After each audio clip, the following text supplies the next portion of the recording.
नमस्कार मंडळी, मी सुप्रिया स्वागत करते का छोट्याशा मिनी ब्लॉगमध्ये. तर पितृ पंधरवड्याला सुरुवात झालेली आहे आणि आज आहे प्रतिपदा. तर म्हाळ म्हटलं की तांदळाची खीर नैवेद्याला असलीच पाहिजे. तांदळाच्या खिरीचा विशेष असा मान असतो. तर त्यानंतर मग भाज्या पण लागतात सगळ्या. आपण जेवढ्या वर्षभर भाज्या खातो तेवढ्या सगळ्या भाज्या इथं करून घेतलेल्या आहेत. मेथीची भाजी, बटाट्याची भाजी, चवळीची उसळ, ढेसे, गवारी, भेंडी, कारलं हे सगळं.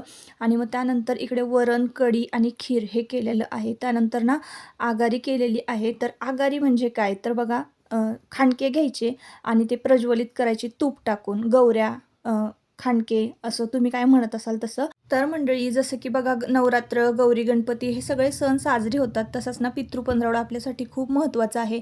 जसं कुलदैवतेचे आशीर्वाद आपल्यासाठी महत्त्वाचे असतात ना, तसं आपल्या पित्रांचे हे आशीर्वाद आपल्या पाठी असणं महत्त्वाचं असतं.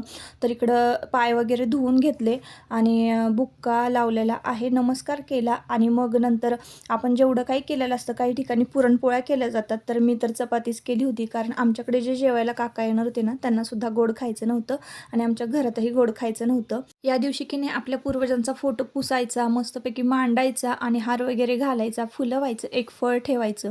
आता जेवणं वगैरे झालेली आहेत आणि विशेष म्हणजे आज ना केळीच्या पानावर जेवलं जातं. तर असा होता आजचा ब्लॉग. चला बाय.